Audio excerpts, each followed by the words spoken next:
এই জন্য আমি বলছিলাম হারিয়ে যাব একদিন আমি, রবনায় ভুবন চিরদিন। হারিয়ে যাব রবনায় ভুবন চিরদিন। ক্ষমা করে দিও তোমরা আমার, ক্ষমা করে দিও তোমরা আমার, ভুল করে তাকে যদি কোনো দিন। হারিয়ে যাব একদিন আমি, আহা রবনায় ভুবন চিরদিন। বলো হারিয়ে যাব একদিন আমি, আহা রবনায় ভুবন চিরদিন। কথা বলেন ঠিক কিনা? যদি ফাতলামি করেন, পাগলামি করেন, আমি সুন্দর করে 30-35 মিনিটে দোয়া করে চলে যাব। আমি চাচ্ছি কি, এই পৃথিবীটা একটা লাশ দাফন করে আসছি তো আমার মনটা আমার ফুফুর দিকে পড়ে আছে। আমি 3 দিন আগে একটা লাশ নিজের হাতে দোয়াইছি, নিজে কাফনের কাপড় পরাইছি, নিজে জানাজা পড়াইছি, নিজে কবরে মাটি দিছি। এই পৃথিবী মানুষ কেউ থাকবে না। আল্লাহ কোরআনে বলছেন এভাবে, আমার বান্দা দুনিয়াতে যাবে, দুনিয়াতে চলবে, দুনিয়াতে ফিরবে। এই জন্য ওয়াজআলনা নাহারা মাশা, আমি আল্লাহ দিনকে বানাইছি চলাফেরা করার জন্য, পরিশ্রম করার জন্য। ওয়াজআলনাল লাইলা লিবাসা, আমি আল্লাহ রাতকে বানাইছি বিশ্রামের জন্য। দিনে বান্দা চলবে, এই জন্য আমি আল্লাহ আসমানে একটা সূর্য লাগাই দিয়েছি। যেরকম সুবহানাল্লাহ। রাতে আমার বান্দা ঘুমাবে, আমি আল্লাহ চাঁদের এক স্নিগ্ধ আলো দিয়েছি। চাঁদের পাশাপাশি আমি অনেকগুলা তারকা দিয়ে আকাশটাকে সুশোভিত করে দিয়েছি। এই প্যান্ডেলটা সাজাইলেন, কতগুলা খুঁটি ব্যবহার করলেন, আর আমার আল্লাহ আসমানটা বানাইলেন, একটা খুঁটি ব্যবহার করেন। সুবহানাল্লাহ। 2-3 দিন পরে করেন। আমি কি মিছা কথা কইছি? খুঁটি আছে, ওই যে আমি গান গাই, ওই খুঁটিহীন নীলাকাশ ভুবন মাঝে তুমি কুদরতি ও আল্লাহ, শুকর তোমার আমাকে যে মুসলিম, ও গো আল্লাহ, শুকর তোমার আমাকে যে মুসলিম কো। ওই খুঁটিহীন ভুবন মাঝে, ওই খুঁটিহীন তুমি কুদরতি ইশারায় রেখেছ। ও গো আল্লাহ, শুকর তোমার আমাকে যে মুসলিম করেছ। ও গো আল্লাহ, শুকর তোমার আমাকে যে মুসলিম করেছ। আমার যুবক ভাইরা, এইভাবে কথা বললে আর সঙ্গীত গাইলেও আপনারা বসে থাকবেন, কারণ প্রত্যেকটা কথার পেছনে একটা রহস্য আছে। আল্লাহ রাব্বুল আলামিন এত বড় আকাশ বানাইলেন, একটা খুঁটি নাই। মনে করতেছেন আসমানটা বুঝে আপনার মাথার উপরে পর্দাটার মতো বানায় রাখছে পাতলা করে। না না না, আমার আল্লাহ কোরআনের মধ্যে বলে দিয়েছেন, আল্লাযী খালাকা সাবআ সামাওয়াতিন তিবাকা।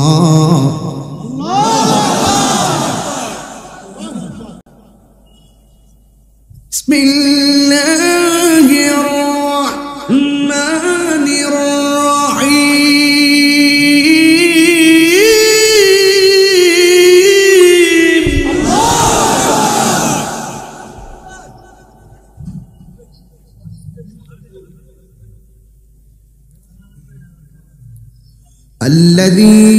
خلق سبع سماوات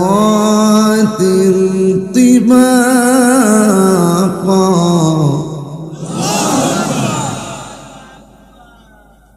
এটা কি আমার কালাম নাকি আল্লাহর কালাম? আল্লাহ রাব্বুল আলামিন বলেন,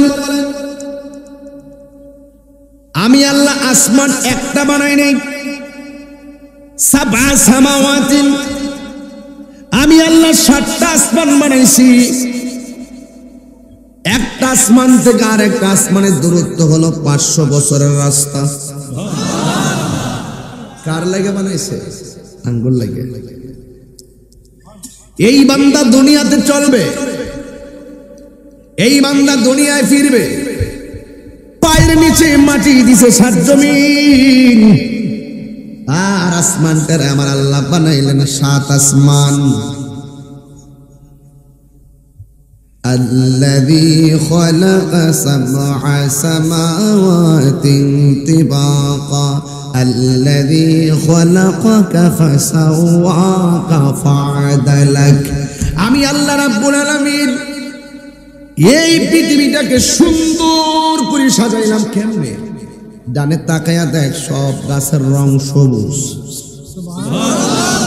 আরো বড় করে বলে না সুবহানাল্লাহ। فبأي آلاء ربكما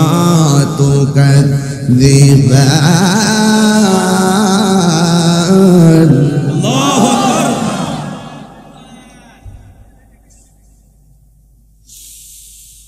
بسم الله الرحمن الرحيم الله أكبر كيف تكفرون بالله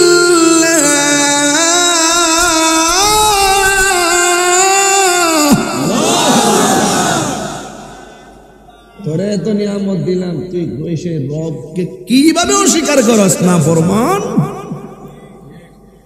তোর হাতের তালুর চামড়া যদি পিঠে দেওয়া হতো, পিঠের চামড়া যদি নিচে দেওয়া হতো, গরম ধরতে পারতাম না। ঠিক। পায়ের উপরের চামড়া যদি নিচে দেওয়া হতো, নিচের চামড়া উপরে দেওয়া হতো, তাইলে সহসায় আমরা রাস্তায় চলতে পারতাম না। অনেকে মনে করে চোখের উপরে এই পাতিগুলা কেন দিল, এই পাতিগুলা যে কেন দিল, এটাও তো আমরা গবেষণা করতে জানি না। ও যুবক, আমার আল্লাহ বলেন ফি আই সূরাতিন মা শাআ রাব্বুক, আমি আল্লাহ যেমন চাইছি আমি বান্দারে বানাইছি। চেহারা তো মিলে না দেখা যায়, চোখ তো মিলে না দেখা যায়, কান তো মিলে না দেখা যায়, নাক তো মিলে না দেখা যায়, মুখ তো মিলে না দেখা যায়, হাত তো মিলে না দেখা যায়। একটা কানের লগে একটা কান মিলে না, একটা চেহারার লগে আরেকটা চেহারা মিলে না, এটা তো বোঝা যায়। কিন্তু হিসাব মিলিয়ে দেখো, এনায়েতপুর দরবারে রাত্রে 2:30টার সময় হাজারো হাজারো মানুষ বসে আছে। একটা আবার খেয়াল করে দেখেন, বন্ধুর সঙ্গে বন্ধু বসা, একটা কণ্ঠের সঙ্গে আরেকটা কণ্ঠ মিলে। এই বাঁশি আল্লাহ বানাইছে। দুষ্টামি করলাম, আমি মুনাজাত দিয়ে চলে যাবো, সত্যি বললাম। এই যাইতে কথা হইতেছে, কথা হইলে আমার ইমেজ নষ্ট হয়ে যাবে। আমি বান্দা, তোমাকে তুমি চিনার জন্য বলতেছি, তুমি তোমাকে চিনো, আমাকে চেনা দরকার নেই। আপনি আপনারা চিনেন। বন্ধু ভুলে যেও না কখনো। আর আমি তো যাবো গই, আমার ইউটিউবে কি আমার ওয়াজটা বাজবে না? আপনি তো চলে যাবেনই, আপনার ঘরে কি আপনার ব্যবহারের কাপড় থাকবে না? বলেন না। বন্ধু ভুলে যেও না কখনো, যেখানে থাকো যেভাবে থাকো, যেখানে থাকো যেভাবে থাকো, মনে রেখো আমিও আছি তখনো। এক সাথে চলেছি, এক পথে চলেছি, এক সুর গেয়েছি গান, মিলে মিশে থেকেছি এমনি যেন এক দেহ এক প্রাণ।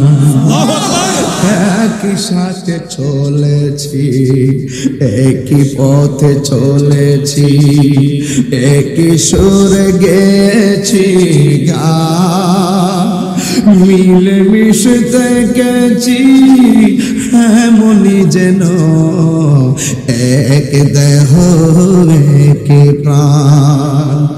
আজ কত দূরে কেবা কোন শহরে, আজ কত দূরে কেবা কোন শহরে আমি আছি, আমি আছি কাছেতে যেন বন্ধু।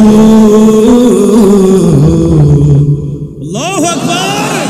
ভুলে যেও না কখনো বন্ধু, ভুলে যেও না কখনো। বন্ধু বন্ধুর সঙ্গে মোবাইলে কথা বলে, হ্যালো বলে আসসালামু আলাইকুম, কণ্ঠ শুনলে মনে হয় আমার বন্ধু ফোন দিয়েছে। কণ্ঠ দিয়া বন্ধুকে চেনা যায়, কিন্তু একটা কণ্ঠের সঙ্গে আরেকটা কণ্ঠ মিলে না। এক একটা ফুলের এক এক গন্ধ। আজকের এনায়েতপুর দরবারে অনেকগুলো আলেম, প্রতিদিন মানুষগুলা এক একটা মাহফিলের প্রধান অতিথি হিসাবে ওয়াজ করে। এই মানুষগুলো আজকে দরবারে একসাথে হইলাম, কিন্তু যুবক ভাইরা আমার, একটা কণ্ঠের সঙ্গে একটা কণ্ঠ মিলে না। জবানটা খুলে বলুন সেই কণ্ঠের কারিগরকে। ওই আল্লাহ রাব্বুল আলামিন বলছেন, আমি আল্লাহ তোর টেন্ডারবাজির জন্য পাঠাই নাই, আমি তোকে মারামারির জন্য দুনিয়াতে পাঠাই নাই, আমি শুধুমাত্র তোরে পাঠাইছি কপালটা মাটিতে লাগাইবি। আর আমি আল্লাহ তোর কপালের নিচে আমার কদমটা বিছাইয়া দিব। আমি আল্লাহ বান্দার চেহারাটা নিজের হাতে বানাইছি। এই চেহারাটা বানাইছে, এই জায়গার মধ্যে জবান আছে, যেই জবান দিয়ে আমরা আল্লাহর ডাক দিয়া কই আল্লাহ। এই চেহারার পাশে এই জায়গাটার ভিতরে একটা কান আছে, যেই কান দিয়া শুনি আল্লাহ। এই চেহারার মধ্যে একটা চোখ আছে, এই দুইটা চোখ দিয়া দেখি সব বানাইছে আমার আল্লাহ। এই চেহারাতে একটা কপাল আছে, এই কপালটা জমিনে লাগাইয়া দিয়ে আমরা বলি সুবহান রাব্বিয়াল আলা। তিনবার বল আল্লাহু আকবার।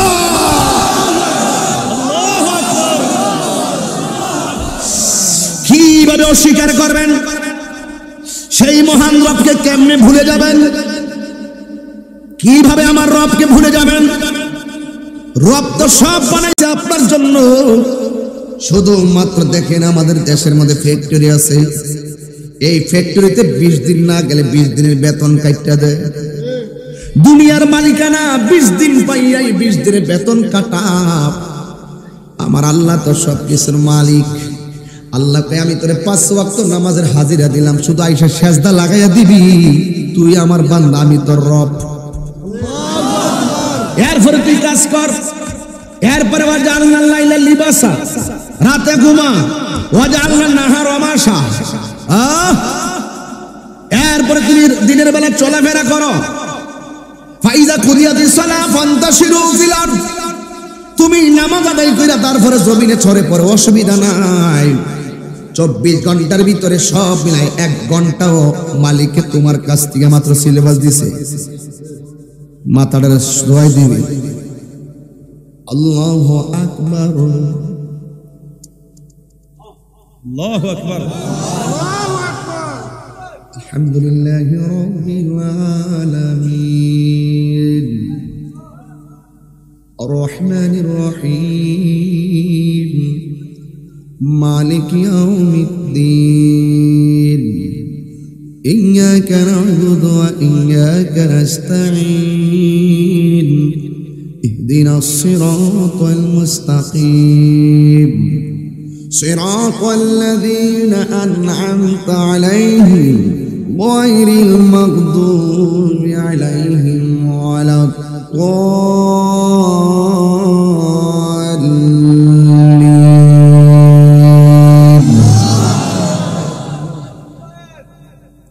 কোরআন তেলাওয়াত করলাম। মদিনায় যখন গেছি আমার দুইটা লোভ ছিল। একটা লোভ ছিল নবীর রওজাটা বারবার দেখব, আর একটা লোভ ছিল ফজর মাগরিব এশা 3 ওয়াক্তের তেলাওয়াত শুনব। আল্লাহু আকবার আলহামদুলিল্লাহি রাব্বিল আলামিন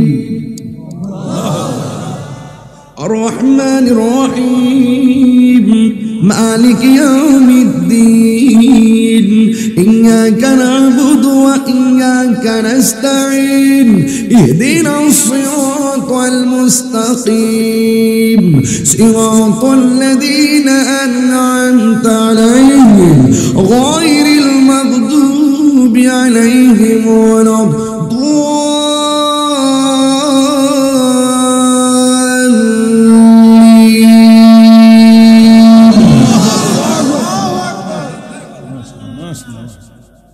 আমি কলাম কোরআনে হাফেজ না, আমি কারিয়ানো পড়ি নাই। আমার আম্মা আমারে কোরআন শরীফ পড়া শিখাইছে, আমার আব্বা আমার তাসবিহ শিখাইছে। অনেক ভুল মাখরাজের হয়ে যায়, তারপর আমি চেষ্টা কোনো ত্রুটি করি না, চেষ্টা করি এদের মতোই গাইবার লাগে। যদ্দুর আল্লাহ আমারে কবুল করছে উদ্দুরই কথা কম ঠিক কিনা? হ্যাঁ যুবক, তোমাকেই বলছি, কোরআন তেলাওয়াত দরকার আছে না নাই? নামাজে কোরআন তেলাওয়াত আছে না নাই? সারা রাত্র মোবাইল চালাও, সকালবেলা ঘুমায় থাকো, কোরআন তেলাওয়াত করার সময় তোমার নাই। ছোট্ট বন্ধুদেরকে বলছে, ছোট্ট বন্ধুরা তোমরা এখন সুন্দর করে কোরআনটা শিখে নিবা। যখন কোরআন না শিখে বড় হয়ে যাইবা, তখন তোমাদের লজ্জা লাগবে পড়তে, তখন তুমি আজীবন মূর্খ থাকবা। কোরআন যদি না থাকলো তাইলে তোমার কি আছে বলো? কোরআন নামাজে কাজ লাগে। নামাজ কি অশুদ্ধ করে পড়লে হবে? এই জন্য আমি বলছিলাম, বান্দা যখন নামাজ পড়ে তেলাওয়াত শুধু তেলাওয়াত নয়, যেন বান্দা আল্লাহর সঙ্গে কথা বলে। বান্দা যখন নামাজ পড়ে তুমি এমন ভাবে নামাজ পড়ো যেটা তুমি আল্লাহকে দেখতেছো। আল্লাহকে যদি দেখতে না পারো, এই বিশ্বাস রাখবা আল্লাহ তোমাকে দেখতেছেন। সুবহানাল্লাহ। আমি যদি কোনদিন পথ ভুলে যাই, হাত ছানি দিয়ে কাছে নিও। কষ্ট লাগে আপনাদের? আমি যদি কোনদিন পথ ভুলে যাই, হাত ছানি দিয়ে কাছে নিও। মমতার বন্ধনে আমায় বেঁধে সব ভুল ক্ষমা করে দিও। সুবহানাল্লাহ বলেন না? গুনাহ মাফের মালিক কে? আরো বড় করে গুনাহ মাফের মালিক কে? গুনাহ আছে তো? তাইলে আজকে এনায়েতপুর দরবারে তওবা করে যাবেন। মুর্শিদে বায়াত করাইছেন, যারা বায়াত হয়ে গেছেন ওজিফাগুলো সুন্দর করে পালন করবেন। আল্লাহ আমিন আমিন। গভীর মনোযোগ আমার যুবক ভাইরা। আল্লাহ রাব্বুল আলামিন হাবিব বলেছেন, একটা কিয়ামত হলো ব্যক্তিগত, আর একটা হলো সমষ্টিগত। ব্যক্তিগত কিয়ামতটা হবে মৃত্যুর মাধ্যমে। আজরাইল যখন আসবে আপনার কাছে, সম্পদের দোহাই দিয়ে আজরাইল থেকে বাঁচতে পারবেন না, টাকার দোহাই দিয়ে আজরাইলের থাবা থেকে বাঁচতে পারবেন না। ওই কঠিন আজরাইলের থাবা থেকে যদি বাঁচতে চান, তাইলে আপনাকে ঈমান দিয়ে মোকাবেলা করা লাগবে। কথা বলেন ঠিক কিনা? ইন্নাল ইনসানা লাফি খুসর ইল্লাল্লাযীনা আমানু ওয়া আমিলুস সালিহাত ওয়া তাওয়াসাউ বিল হাক্কি ওয়া তাওয়াসাউ বিস সাবর। আল্লাহ রাব্বুল আলামিন কোরআনে বলেছেন, নিশ্চয়ই মানুষ ক্ষতিগ্রস্ত, কিন্তু ইল্লাল্লাযীনা আমানু ওয়া আমিলুস সালিহাত, যারা ঈমানদার, যারা নেক আমল করে, এরা কখনো ক্ষতিগ্রস্ত হবে না। কারণ এদের উপরে রহমতের ছায়া ফেলে রেখেছেন একজন। জবানটা খুলে বলো তিনি কে?